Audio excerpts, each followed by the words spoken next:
This HOA Karen called 911 on me when I returned early to my lakeside mansion. I tried to unlock my own front door, but it was deadbolted from the inside. A voice screamed at me to go away before I heard a kid yell, "Mom, there's a man at the door." Then she appeared on my porch in her robe, telling the police I was an unhinged man trying to break in. She and her kids had been living there for 3 weeks.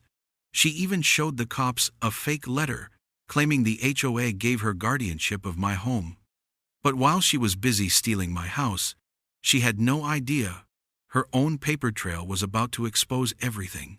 What would you do if your neighbors stole your home and the law was on their side? Let me know where you're watching from in the comments, because you will not believe this takedown. The drive home had been quiet. 500 miles of straight, empty highway, with nothing but the low hum of the tires on asphalt and the thought of my own bed to keep me company. A 2-week consulting job in the city had left me feeling hollowed out, drained by the noise and the endless meetings about things that could have been settled in a single email. At 62, all I really wanted was my own slice of quiet. My little corner of the world was a sprawling 2-story mansion at the end of a private cul-de-sac, overlooking a calm lake my grandfather had bought the land for 60 years ago. It was more house than one man needed, but it was paid for, and it was mine. All I could think about was casting a line off my dock, the gentle lap of water against the shore, and the profound silence that settled over the lake at dusk. It was the only sound that ever really felt like peace. As I turned onto my street, something felt off. The gates were open, which wasn't unusual, but the air felt different, still, lived in. My neighbor's lawn was mowed, just like always, but mine was a little too perfect. The sprinklers were on, throwing arcs of water across the grass in the late morning sun. I never ran the sprinklers on a Tuesday. The system was on a Thursday and Sunday schedule, a routine I'd set up years ago and never changed. Then I saw the trash and recycling bins sitting at the curb, both full. Trash day was Friday. It was only Tuesday. I pulled into my driveway, and my stomach tightened into a cold knot. My pickup truck, a Ford F-150 that I babied more than anything, wasn't in its usual spot next to the garage. The garage door was closed. Through the front window of my study, I could see the curtains were drawn tight. I never closed those curtains. They faced the lake, and the view was the whole reason I built the room in the first place. I grabbed my bag, shut the car door with a soft click, and walked to the front porch. A sense of deep unease crawled over me. It felt like walking into a stranger's house, one that was pretending to be mine. I slid my key into the lock. It went in smoothly but stopped dead when I tried to turn it. A hard, metallic thud. The deadbolt. I hadn't used the deadbolt in over a year. There was no need in a gated community like this. I jiggled the key, but it was no use. It was locked from the inside. My first thought wasn't anger. It was a cold spike of fear. Had someone broken in? Were they still inside? I stepped back off the porch, my eyes scanning the windows, my heart starting to pound against my ribs. I walked around the side of the house, checking the back door. Locked. The windows were all latched. Everything was sealed up tight. I went back to the front door and knocked, a solid, firm rap of my knuckles against the wood. "Hello?" I called out. Silence. I knocked again, harder this time. "Is anyone in there?" From inside, a muffled voice shouted back, sharp and angry. "Go away! We're calling the police!" It was a woman's voice, one I didn't recognize. My mind was reeling. A squatter? It had to be. Before I could process what to do next, another, smaller voice piped up from inside. A child's voice, high-pitched and clear. "Mom, there's a man at the door." A kid. There was a child in my house. The world tilted on its axis. My house wasn't just occupied. It was home to a family. For a split second, I questioned my own sanity. Was this the right house? But I knew every grain in the wood of that front door. I knew the exact spot where the paint was starting to peel near the handle. This was my home. Suddenly, the deadbolt slid back with a loud clank. The door didn't open. I heard footsteps, and then the peephole went dark. A moment later, a woman appeared on the porch, walking around from the side gate, which I now saw was slightly ajar. She was wearing a cheap terrycloth robe and holding a cell phone to her ear. It was Karen Pierce. She lived 3 doors down. She'd been on the HOA board for a few months, a self-important woman who carried a clipboard everywhere and seemed to think the bylaws were holy scripture. "I'm on the phone with 911 right now," she said, her voice dripping with artificial panic. "There's an unhinged man trying to break into a home I'm securing." She looked right at me, her eyes cold and defiant. My jaw went slack. "Karen, what are you doing in my house?" "Your house?" she scoffed. "Mr. Stetson, you've been missing for weeks." The HOA was concerned. "We had to secure the property. You can't just abandon a home like this." Before I could even form a response, the distant wail of a siren grew louder, coming down the main road. She hadn't been on the phone. She'd already called them. She stood there, smirking, as a police cruiser pulled into my driveway, its lights flashing silently. 2 officers got out, their expressions weary. Karen immediately launched into a performance, pointing at me with a trembling finger. "That's him, officer. He's been pounding on the door, screaming. I was so scared for my children." The younger officer looked at me, his hand resting near his sidearm. "Sir, I need you to step back from the porch." I just stood there, stunned into silence. I was being treated like a criminal on my own property. I finally found my voice, holding my hands up slightly. "Officer, this is my house. I live here. I've been away on business." The older officer sighed. "Can I see some identification, sir?" I nodded numbly and walked back to my car, retrieved my wallet, and also pulled the folded-up copy of the deed I kept in the glove box. It was a habit my father had drilled into me: always have proof of what's yours. I handed the documents to the officer. He studied my driver's license, then the deed, his frown deepening. Karen was still talking, a frantic stream of lies about abandonment, unpaid dues, and her authorization from the HOA to watch over vacant homes. "I have paperwork inside," she insisted. "The board authorized everything." The officers exchanged a look. The older one turned to me. "Mr. Stetson, it says here you're the owner." "Ma'am, it says here he's the owner." Karen just crossed her arms. "He left it. It was a safety risk. I'm the acting property guardian." The situation was so absurd, so completely divorced from reality, that I couldn't even feel anger. It was like watching a play. The officers, clearly out of their depth, decided on the only logical next step. The older one looked from me to Karen, then back again. "All right," he said, his voice firm but tired. "Let's sort this out inside." We stepped inside, and the world went sideways. The officer walked ahead, escorting Karen toward her kids, who were sitting on my living room couch watching cartoons. My couch. The smell hit me first.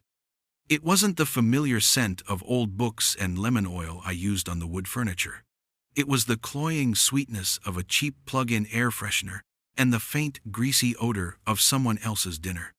My home, my sanctuary, felt utterly alien. It was occupied territory. Her furniture was everywhere. A floral-patterned sofa I'd never seen before was pushed against the far wall. A massive, wall-mounted television, at least 70 inches, was bolted into the drywall above my fireplace, a tangle of wires dangling beneath it. My own paintings, quiet landscapes my wife had collected, were gone, probably stashed in a closet. On my mahogany coffee table sat a half-eaten box of sugary cereal and a stack of mail addressed to Karen Pierce. Her mail, delivered to my address. The violation was so complete, so breathtakingly audacious, that I couldn't speak. I just stood in the entryway, the officer beside me, and stared. The younger officer walked over to the kids, speaking to them in a soft, reassuring voice. Karen, now emboldened, pointed toward the kitchen. "My authorization is right over there," she said, her voice filled with a smug certainty. The HOA board approved it unanimously. Taped to the gleaming stainless steel door of my refrigerator was a single sheet of paper.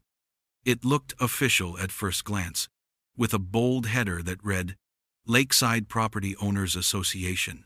Official Notice." The older officer took it down and read it.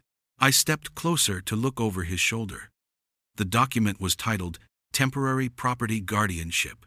It stated that due to the homeowner, Jake Stetson, having abandoned the property for a period exceeding 14 days, the HOA board had appointed Karen Pierce as temporary guardian to ensure the home was secured and maintained. My mind, which had been spinning in a fog of disbelief, suddenly sharpened. The engineer took over. "I don't get emotional. I get methodical. I look for the flaws in the design. This is a fake," I said, my voice quiet but firm. The officer glanced at me. "How can you be sure, sir?" I pointed to the header. "That logo," I began. "It's pixelated. Look at the edges." It was copied and pasted from the HOA website, and not very well. "Our official letterhead is professionally printed, embossed." My finger moved to a line at the bottom. "And that form number? HOA Secant 004. It's nonsense. All our official documents are coded with the word Lakeside and the year." And finally, I tapped the signature line. It's signed by a Dennis Hall, with the title, Acting HOA Security Chief. We don't have an acting security chief. We don't have a security chief at all. Dennis Hall is the treasurer, a retired cop who likes to act important. The officer's expression didn't change. He folded the paper and handed it back to Karen, who snatched it from his hand. He looked back at me, his shoulders slumping slightly with a weariness that told me he'd seen this kind of neighborhood dispute 100 times before. "Look, Mr. Stetson," he said, his voice low. "You say this document is forged. She says it's real. That's a civil matter. That's for a judge to decide, not a police officer on a Tuesday morning. I can't make that call." My blood ran cold. He was washing his hands of it. Karen seized the opening, her voice rising with manufactured indignation. "He abandoned the house," she insisted, her eyes flashing. "He owes thousands in back dues. The board voted to repurpose it for community safety until his account was settled. It's all in the bylaws." Every word was a lie. My dues were on autopay, drawn from my account on the 1st of every month without fail. I had never missed a payment. The HOA had no authority to seize a home, let alone repurpose it. But in that moment, in my own living room, her fake paper held more weight than my deed. Her lies were simpler than the truth. The officer turned to me, his face set. "For now, there's a dispute over who has the right to be here. Until this is resolved legally, one of you has to leave to de-escalate the situation. Since she and her children are already established here." He let the sentence hang in the air. The implication was clear. I was being told to leave my own home. My keys were in my pocket, my deed was in my car, but because a woman with a fake letter and a sob story had moved in, I was the one being cast out. I looked at the officer, then at Karen, who was trying to suppress a triumphant smile. There was nothing more to say. Arguing would only make me look like the unhinged man she'd described. I gave a slow, deliberate nod. "I understand, officer." I turned without another word and walked out the front door, the one I couldn't even unlock 10 minutes ago. I got into my car, the engine turning over with a familiar rumble that felt like the only sane thing in a world turned upside down. As I pulled out of the driveway, I saw her in the rearview mirror, standing on my porch, her arms crossed, watching me go. She called the police on me, in my house. With fake paperwork and kids eating ice cream on my couch, I don't scare easy. But this rattled me. It rattled me to my very core. And in that moment, driving away from everything I owned, I knew one thing for sure. This was not over. I drove for maybe 10 miles before my hands stopped shaking. The shock was wearing off, replaced by a cold, clear anger that settled deep in my bones. It wasn't a hot, reckless anger. It was the quiet, methodical anger of an engineer who sees a structure that is fundamentally wrong and feels the compulsive need to dismantle it, piece by piece, until he finds the single, faulty bolt that caused the whole thing to fail. Karen Pierce was that faulty bolt. I wasn't going to get into a shouting match or kick down my own door. That's what she wanted. She wanted me to look unhinged. Instead, I called my old friend Bill. We'd worked together for 30 years before we both retired. He had a small fishing cabin about 45 minutes away, a quiet place he rarely used during the week. He answered on the second ring. I didn't give him the whole story, just said there was a serious issue at my house and I needed a quiet place to think for a few days. He gave me the code to the lockbox without a single question. That's the kind of friend Bill was. The cabin was rustic but clean, with a small desk overlooking the water. It was the perfect command center. The first thing I did was unpack my laptop. Emotion gets you nowhere. Data is everything. Karen's claim was built on two lies: that I had abandoned the property and that I owed back dues. The second lie was the easiest to dismantle. I logged into my bank account. There it was, clear as day. A recurring automatic payment to the Lakeside Property Owners Association for $250 on the first of every month for the last 5 years. I downloaded the statements for the past 2 years, saved them as PDFs, and printed 3 copies using Bill's old printer. One for my records, one for a lawyer, and one for whoever else needed to see it. That was Exhibit A, the first crack in her story. Next, I tackled the abandonment claim. I searched my email for every newsletter, every meeting notice, every communication I'd ever received from the HOA. I was looking for any new rule, bylaw, amendment, or policy about vacant homes. There was nothing. The last newsletter, sent 6 weeks ago, mentioned a bake sale and a reminder to keep garbage cans out of sight. Nothing about seizing property. Nothing about a temporary property guardianship program. Exhibit B. Her authority was invented from thin air. Then I focused on the guardianship letter itself. I took a clear picture of it with my phone before I'd left the house, an old habit from my engineering days. Document everything on site. I zoomed in. The shoddy logo, the fake form number, the signature of Dennis Hall as security chief. Dennis was a blowhard, but he wasn't stupid enough to sign something this fraudulent. Or was he? I decided to start with the document itself. I called another friend, Maria, a retired title clerk who had spent 40 years looking at legal documents. She could spot a forgery from a mile away. I emailed her the photo. She called me back in less than 10 minutes. "Jake," she said, her voice sharp and certain, "this isn't just a forgery, it's a bad one. The font for the main text is Times New Roman, but the header is Arial. Nobody does that on an official form. The signature line doesn't have a notary seal, which it would absolutely need for any kind of property guardianship. It's also dated 3 weeks ago, but the metadata on your photo shows the ink is fresh. This thing was created recently and backdated." She paused. "If you need me to, I'll sign a notarized statement saying exactly that." I thanked her, my mind already moving to the next step. I had proof the document was a lie. Now I needed to prove Karen knew it was a lie. I needed to prove her intent. My cloud storage accounts, that's where the real proof would be. I had a Ring camera on my front door and another overlooking the side gate, both set to record motion. I rarely checked it, but I paid the small monthly fee for cloud backup.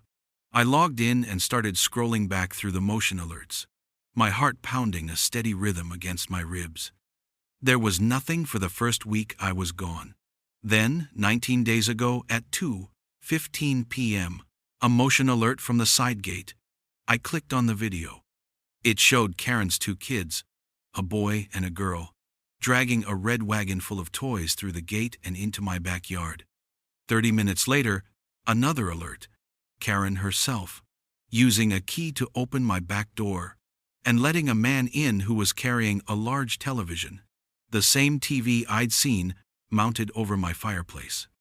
She hadn't secured the property. She had moved her family in, lock, stock, and barrel, almost 3 weeks ago. I downloaded every single video file, timestamp and all. The final piece fell into my lap that evening. A neighbor, a quiet woman who had always been polite, sent me a text. "Jake, I heard what happened. It's awful. I have something you should see." She forwarded me a screenshot from a private neighborhood group chat. The screenshot was dated 2 weeks ago. In it, Karen had posted, "Anyone know where Jake Stetson is? Haven't seen him around. Probably off in Mexico somewhere." Another neighbor had replied, asking if everything was okay. Karen's response was chilling. "Oh, I'm sure it's fine. We just need to make sure the property doesn't fall into disrepair while he's gone." She wasn't a concerned neighbor. She was a predator, circling, waiting for an opportunity. I saved the screenshot. I now had her motive, her timeline, and the fraudulent document she used to justify it all. The case was building itself, but it wasn't enough to get my house back. I needed more. I needed to document her ongoing actions. That night, under the cover of darkness, I drove to a 24-hour superstore and bought 2 new wireless battery-powered security cameras. Before dawn, I parked a street over, walked through the woods behind my property line, and placed them where they couldn't be seen. One tucked into a thick pine tree overlooking my back deck and pool. The other hidden in a dense bush, with a clear view of the garage and side entrance. She thought she was safe inside my walls. She had no idea the walls were about to get eyes. As the second week of my exile began, I realized that taking on Karen and the HOA required more than just paperwork. I had the what, but I needed help with the how. Karen had manipulated a system, and I needed someone who understood systems, not just bylaws, but the physical ones that keep a house running. That's when I thought of Eli Navarro. Eli lived on the other side of the lake community. He was a Gulf War vet who ran his own electrical contracting business. He was a quiet man, principled and fiercely independent, who had been locked in a quiet war with the HOA for the better part of a year. They were fining him for the solar panels on his roof, claiming they violated aesthetic codes that were written before solar power was even a thing. I'd heard him speak once at a board meeting, not with anger, but with the tired precision of a man explaining gravity to a toddler. He was all facts, no drama. He was perfect. I found his number and called him. I explained the situation, expecting skepticism. Instead, there was a long silence on the other end of the line. And then a quiet, "I'll be at Bill's cabin in an hour." Eli listened to my story without interruption, his eyes fixed on the evidence I'd laid out, on the small kitchen table, the bank statements, the forged letter, the screenshots. When I finished, he just nodded slowly. "She's not just breaking bylaws, Jake. She's breaking the law. Forgery, trespassing. That's criminal." He then told me about his own fight, about the endless certified letters and bogus fines. He saw Karen for what she was, a bully who used paperwork as a weapon. He tapped a photo I'd taken of my electric meter when I'd installed the hidden cameras. "You have baseline readings of your power usage when you're away?" he asked. I did. As an engineer, I kept logs of everything. "Good," he said. "Let's see what she's been up to." That night, we went to work. From the edge of the woods, using a pair of binoculars and one of my newly installed cameras, we could see an orange heavy-duty extension cord running from an external outlet on my garage to a large chest freezer sitting on the patio of her house 3 doors down. It was almost comical in its audacity. She wasn't just living in my house. She was stealing my electricity to power her own appliances. Eli's face hardened. "That's not just theft, that's a code violation. You can't run an extension cord like that permanently, especially not across property lines. That's a fire hazard. We documented it meticulously. We took time-stamped video footage from my hidden camera showing the cord. Eli, using his professional knowledge, explained on camera exactly which national and local electrical codes the setup violated. "No HOA form," he said, his voice flat and steady for the recording, "overrides the National Electrical Code." We pulled the daily power usage data from my utility company's website. The graphs showed a massive, sustained spike in electricity consumption starting exactly 19 days ago, the same day the Ring camera showed her moving in. It was a clean, undeniable data trail. Exhibit C. Utility theft. We then went a step further. We pulled the city's public records for building permits. Karen had mounted a 70-inch TV on my living room wall. Installing a new, dedicated outlet and hiding wires behind the drywall, especially over a fireplace, requires a permit. There was no permit filed for my address. Another clear, documented violation. Just as I felt like I was finally gaining some solid ground, the war escalated. A man showed up at Bill's cabin and served me with a restraining order. I read the document, my hands trembling with a rage I hadn't felt yet. Karen had filed it, citing harassment. She claimed I had been stalking my own home, that I had made threatening gestures from the woods, and that she was in fear for her life and the lives of her children. It was a masterpiece of fiction, a completely fabricated narrative designed to paint me as the villain and her as the victim. Every claim was provably false. I had been at Bill's cabin 45 minutes away on the dates she cited. My phone's location data and Bill's testimony could prove it. But the order was real. I was now legally barred from coming within 500 feet of my own property. She wasn't just trying to keep the house. She was trying to erase me from the equation entirely, using the legal system as her blunt instrument. The restraining order felt like a body blow. It was one thing to be locked out of my home, but it was another to be legally branded a threat. I felt powerless, isolated. But that evening, just as despair started to creep in, my neighbor texted me again. It was a video. "You need to see this," she wrote. I clicked play. The video was taken from her upstairs window, looking down at my backyard. The date stamp was from the previous Saturday. My pool, my quiet retreat, was filled with at least 20 people. There was a DJ set up on the patio. Balloons were tied to the fence. Karen was hosting a massive birthday party for one of her kids. People were laughing, splashing, and eating from trays of catered food. And then came the final infuriating detail. The neighbor had zoomed in on the catering van parked in my driveway. The logo on the side was for a local company the HOA used for its own events. A quick search of the HOA's public expense reports, which I found buried on their website, confirmed it. The HOA, using our dues, had paid for the catering at a private party Karen was hosting at my stolen house. It wasn't just trespassing anymore. It was a full-blown looting operation, funded by the very community she claimed to be protecting. The restraining order was a smokescreen. The real crime was happening in plain sight, and I had it all on camera. I had spent nearly 4 weeks collecting evidence. My quiet fishing cabin had transformed into a war room, its walls covered with timelines, printed emails, and property maps. I had a file for everything: utility theft, forgery, trespassing, misuse of HOA funds. I had sworn statements, video clips, and data logs. The restraining order was a temporary setback, a tactical move on her part, but the upcoming monthly HOA open meeting was my opportunity to take back control of the narrative. It was scheduled for a Wednesday evening in the sterile, windowless community clubhouse. This was Karen's turf, the place where she wielded her flimsy authority with a gavel and a clipboard. She would feel safe there. She would be wrong. I arrived 10 minutes early, not with a lawyer, but with a simple, heavy briefcase. Eli was with me, not as a witness, but as a fellow homeowner. We walked in and took seats in the back. The room was half full with the usual attendees, mostly older residents with nothing better to do. Karen was at the head of the long table, flanked by Dennis Hall, the treasurer, and Ann Bodwin, the secretary who probably typed up the forged letter. When Karen saw me, her face tightened into a mask of theatrical outrage.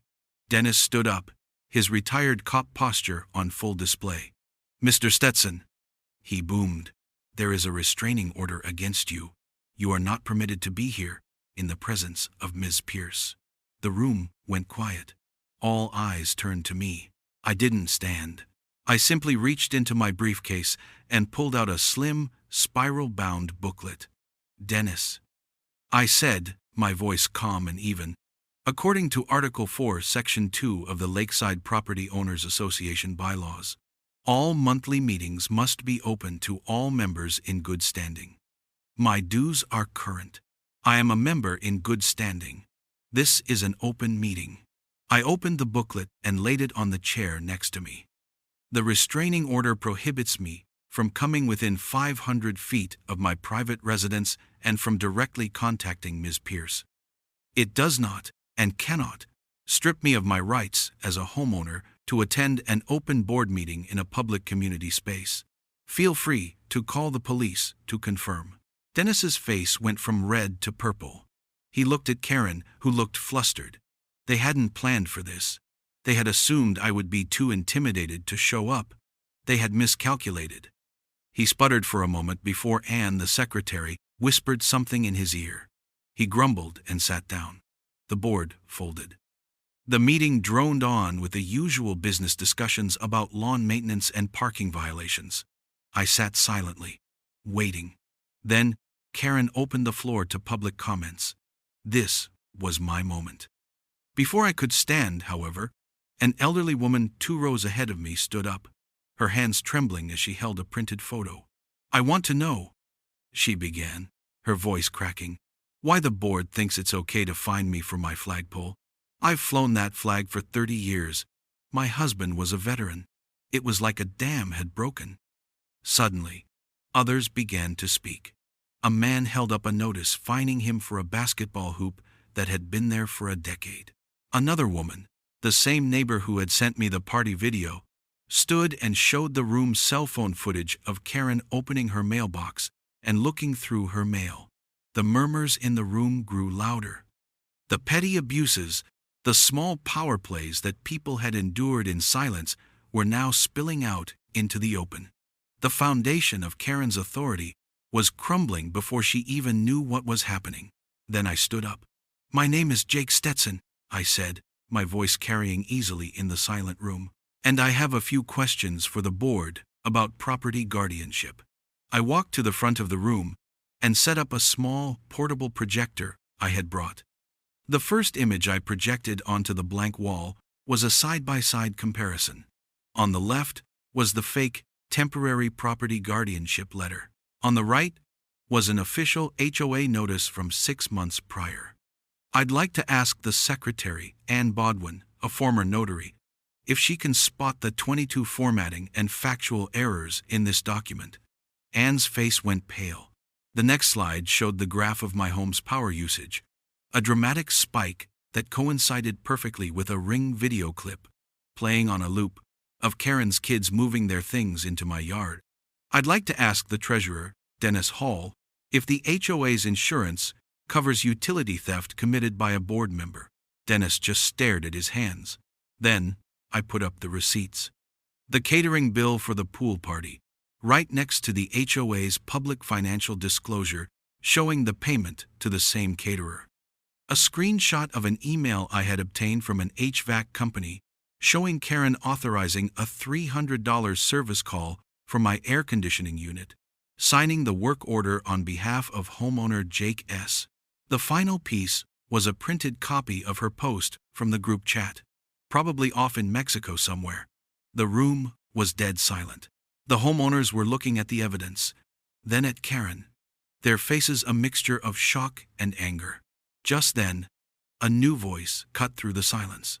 It was tinny and amplified, coming from a laptop at the end of the board's table. "Mr. Hall, can you angle the camera towards the presentation?" It was the HOA's lawyer, who was attending the meeting via Zoom. He had been a silent observer until now. Dennis clumsily turned the laptop. The lawyer was a young, sharp-looking man. He watched the slides for a moment, his brow furrowed. He cleared his throat. "Mr. Stetson," the lawyer said, his voice crisp and professional. "Based on the evidence you are presenting, specifically the document in your first slide, I am professionally advising you to file for an immediate civil injunction. That document, on its face, appears to violate multiple state statutes regarding fraud and forgery. The board," he said, now addressing Karen and the others directly, "should have nothing further to say on this matter until we have reviewed it internally. This meeting is adjourned." Karen stood up so fast her chair scraped against the floor. Her face was a storm of fury and panic. She pointed a shaking finger at me. "This is harassment. It's all lies," she shrieked. But her voice lacked conviction. The spell was broken.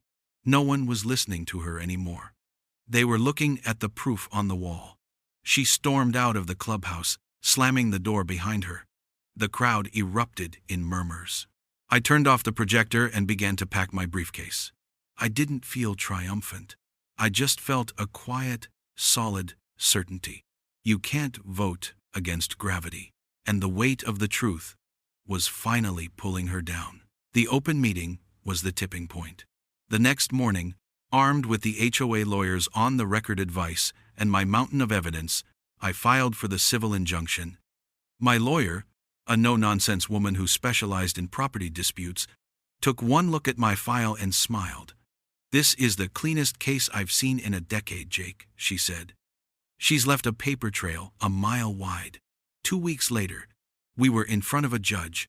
Karen was there, her bravado gone, replaced by a sullen, defensive energy. The restraining order she had filed against me was dismissed in less than 5 minutes after my lawyer presented my phone's location data. Then we moved on to the eviction. The judge listened patiently as Karen's lawyer tried to argue that her actions were a good faith effort to protect an abandoned property. Then my lawyer began systematically laying out the evidence. The backdated forged letter, the video of her moving in, the utility bills showing a massive spike, the email to the HVAC company. The final nail in the coffin was the notarized statement from Maria, the retired title clerk, officially declaring the guardianship letter a fabrication. The judge didn't even need to deliberate. He issued an immediate order for Karen and her children to vacate my property within 48 hours. The day of the eviction was gray and overcast, matching the somber mood. I wasn't there to gloat. I was there to reclaim what was mine. A sheriff's deputy was present to oversee the process. I stood on the sidewalk, my phone in my hand, quietly recording everything. It wasn't for revenge. It was for the record. Proof. Right to the very end. The moving truck that pulled up was small, barely big enough to hold the cheap furniture she'd brought into my home. As they carried out her floral sofa, Karen came storming out of the house. She saw me filming and lost what little composure she had left. "You have no right," she screamed, lunging toward me. The deputy stepped between us, his voice calm but firm. "Ma'am, you need to finish loading your things and leave the property." She refused. She started shouting about her rights, about the HOA, about how this was all a misunderstanding. She resisted when the deputy tried to escort her back toward the moving truck. That's when he made the call. A second police car arrived. After a final warning, which she ignored, the deputy sighed, took out a pair of handcuffs, and informed her she was being placed under arrest for obstruction and resisting. The sharp click of the cuffs was the only sound on the quiet street. It was a pathetic, undignified end to her little empire. After the movers and the police were gone, I walked through my front door for the first time in 6 weeks. The house was empty, but it felt desecrated. The air still held the faint, sweet smell of her air fresheners. The living room wall was a disaster, with a massive bracket still bolted over the fireplace and gaping holes where the TV had been mounted. There were deep scratches in the hardwood floors from her furniture being dragged across them. The kitchen was a mess of sticky spills and grime. The refrigerator was empty, save for a single, leaking carton of milk. I walked out to the backyard. The pool was green with algae, the filter clogged and the heater broken. It was a stark, physical reminder of the violation. She hadn't just occupied my house, she had abused it. The financial cost would be significant, but the emotional cost was harder to calculate. It would take time to make this place feel like home again. The fallout was swift and decisive. With the evidence I provided, the district attorney filed criminal charges against Karen: trespassing, forgery, and felony utility theft. The story of her arrest spread like wildfire through the community. A GoFundMe page she had started with the title, "Help a Single Mom Fight HOA Corruption," was reported for fraud and taken down within hours. The HOA itself went into full damage control mode. 3 board members, including Dennis and Ann, resigned immediately. The board issued a formal public apology to me and the community, which was printed in the local paper. To restore faith, they brought in a retired judge to serve as an interim president and oversee a complete overhaul of their bylaws and procedures. The reign of petty tyrants was officially over. As I began the slow process of repairs and reclaiming my space, I thought about what could have been done differently, not just by me, but by anyone in a similar situation. The lessons were simple but powerful. First, keep copies of your essential documents, your deed, your bylaws in both digital and physical form. Store them somewhere safe, outside the home if possible. Second, cheap cloud storage for a simple security camera is one of the best investments a homeowner can make. Video with a timestamp is irrefutable evidence. Third, if you ever hear the word abandoned used in relation to your property, don't take anyone's word for it. Read the bylaws yourself. Know your rights, because if you don't, someone else will be more than happy to make them up for you. My house had been taken by force and deceit. I took it back with facts and patience. The weeks that followed were filled with the quiet, satisfying work of restoration. It began with bleach and open windows, airing out the ghost of someone else's life from my home. The cheap, sweet scent of her plug-in air fresheners clung to the curtains and carpets, a final lingering insult. I threw them all out. Then came the contractors. The hardwood floors had to be sanded down and refinished to erase the deep gouges left by her furniture. I hired a painter, and together we covered the walls in the same calm, neutral colors my wife and I had chosen years ago.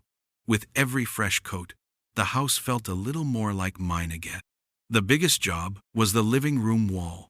We had to remove the industrial-sized TV mount, patch a dozen holes in the drywall, and carefully replaster the entire section above the fireplace. It was slow, methodical work, the kind of work I understood. You find the damage, you measure it, and you make it right. Something had changed in the neighborhood too. The fear and silence that Karen's reign had fostered was gone, replaced by a quiet solidarity. People who had only ever given me a polite nod from across the street now stopped by to talk. My neighbor, the one who had sent the videos, came over one Saturday with her teenage son, and the 3 of us spent the afternoon repainting my front door. She didn't say much about what had happened. She just said, "It's good to have you back, Jake." Others followed. Casseroles and pies started appearing on my doorstep. People would drop by with stories of their own run-ins, with Karen bogus fines for holiday decorations, threatening letters about the length of their grass. It turned out my battle hadn't just been my own. I had simply been the one to finally bring the proof to light. They saw my fight as their fight, and my victory as their victory. Eli came by near the end of the 3rd week. He wasn't one for casseroles. He came with a toolbox and a brand new, top-of-the-line circuit breaker panel. He spent a whole day in my garage, carefully removing the old box and installing the new one, labeling every circuit with a precision that only a true professional had. When he was finished, he showed me the old panel. He pointed to the main breaker that fed the external outlet Karen had used for her freezer. "See this discoloration?" he said, tracing a faint brown scorch mark with his finger. She was overloading it. Another month, and this could have been a fire. He closed the door on the new panel. It shut with a solid, satisfying click. He looked at me, his face serious. "No more parasites," he said. And I knew he wasn't just talking about the electricity. The HOA reforms were moving faster than I'd ever seen the board move before. The retired judge they brought in as interim president was cleaning house. All monthly financial reports were now posted publicly on the community website for every homeowner to see. The old, vague rules were being rewritten with clear, simple language. Best of all, they formed a new committee, proposed by a group of homeowners and immediately approved by the judge, the Property Rights and Oversight Committee. Its sole purpose was to review any fines or complaints against homeowners, ensuring that the board could never again weaponize the bylaws against its own members. The system that had allowed Karen to operate was being dismantled, piece by piece. About 9 weeks after that first terrible morning, the house was finally whole again. The floors gleamed, the walls were clean, and the pool in the backyard was clear and blue. I was sitting on my front porch in my favorite old chair, watching the late afternoon sun glitter on the lake. It was the peace I had been dreaming of on that long drive home. A comfortable silence had settled over the street. Then, I saw a flash of color down the road. It was one of Karen's kids, the younger boy, riding his bike. He wobbled a bit as he came up the small hill toward my house. As he passed, he looked over at me. For a second, our eyes met. He gave a small, shy wave, his hand barely leaving the handlebar. He looked nervous, as if he expected me to yell. I didn't. The boy had done nothing wrong. The fight was never with him. I simply raised my hand and gave a slow, deliberate nod in return. He turned his head back to the road and pedaled a little faster, disappearing around the bend. She tried to take the house by force. I took it back with proof, not for revenge, but because it was mine. And that, still, means something.